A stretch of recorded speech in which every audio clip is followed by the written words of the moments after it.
తిరుమలలో భద్రత కట్టుదిట్టంగా ఉంటుంది. అయినప్పటికీ అప్పుడప్పుడు లోపాలు బయటపడుతుంటాయి. దీన్ని నివారించేందుకే టెక్నాలజీని ఉపయోగించుకోవాలని ప్లాన్ చేసింది తిరుమల తిరుపతి దేవస్థానం.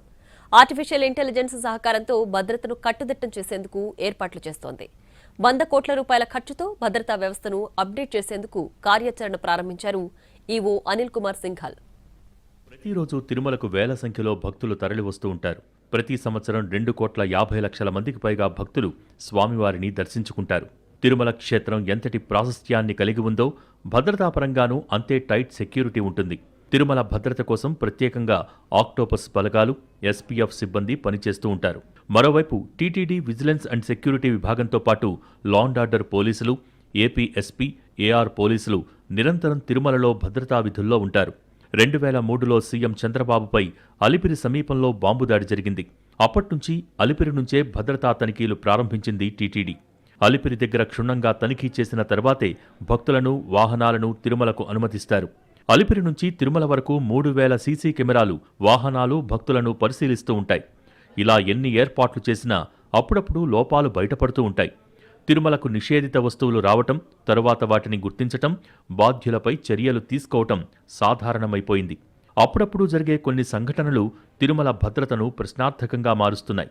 దీంతో భద్రతకు టెక్నాలజీని వినియోగించుకోవాలని ఈవో అనిల్ కుమార్ సింఘాల్ భావిస్తున్నారు. 100 కోట్ల రూపాయల ఖర్చుతో తిరుమల భద్రతను కట్టుదిట్టం చేయాలని నిర్ణయించారు. తిరుమలలో టెక్నాలజీ వినియోగం చాలా రోజుల నుంచే ప్రారంభమైంది. 30 కోట్ల రూపాయల వ్యయంతో వైకుంఠం క్యూ కాంప్లెక్స్లో అధునాతన ఇంటిగ్రేటెడ్ కమాండ్ కంట్రోల్ సెంటర్ ఏర్పాటు చేశారు. ఇప్పటికే ఉన్న సీసీ కెమెరాలతో పాటు మరో 300 సీసీ కెమెరాలు క్యూ లైన్ల వద్ద ఏర్పాటు చేసి వాటిని కమాండ్ కంట్రోల్ సెంటర్కి అనుసంధానం చేయనుంది టీటీడీ. భక్తులు క్యూ లైన్లోకి ప్రవేశించడం మొదలు దర్శనం తర్వాత ఆలయం బయటకు వచ్చేదాకా పూర్తిగా నిఘా ఉంచొచ్చు. భద్రత విషయంలో టీటీడీ ఎప్పటికప్పుడు మార్పులు చేస్తూ ఉన్నప్పటికీ లోపాలు బయటపడటం సర్వసాధారణంగా మారింది. దీంతో సెక్యూరిటీ విషయంలో ఆర్టిఫిషియల్ ఇంటెలిజెన్స్ వినియోగంపై ఫోకస్ చేసింది టీటీడీ. ఇందుకోసం ఈవో అనిల్ కుమార్ సింఘాల్ ఒక ప్రణాళిక రూపొందించారు. 100 కోట్ల రూపాయల వ్యయంతో అదనంగా మరో 4,000 సీసీ కెమెరాలు ఏర్పాటు చేయటం, అలిపిరి తనిఖీ కేంద్రం వద్ద లగేజీ స్కానర్స్తో పాటు వెహికల్స్ స్కానర్స్ కూడా ఏర్పాటు చేయటం, ఆర్టిఫిషియల్ ఇంటెలిజెన్స్ ద్వారా నిషేధిత వస్తువులను సులభంగా గుర్తించేలా సీసీ కెమెరాలను ఏర్పాటు చేయటం వంటివి అందులో ఉన్నాయి. ప్రస్తుతం ఉన్న 3,000 సీసీ కెమెరాలు 3 దశల్లో ఏర్పాటు చేశారు.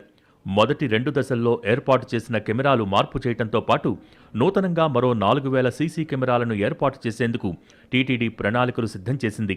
వీటిని కమాండ్ కంట్రోల్ సెంటర్కి అనుసంధానం చేయనున్నారు.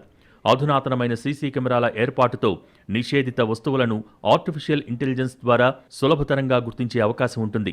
మరోవైపు వెహికల్ స్కానర్స్ ఏర్పాటుతో ప్రతి వాహనాన్ని క్షుణ్ణంగా తనిఖీ చేసే సౌలభ్యం భద్రతా సిబ్బందికి లభించనుంది.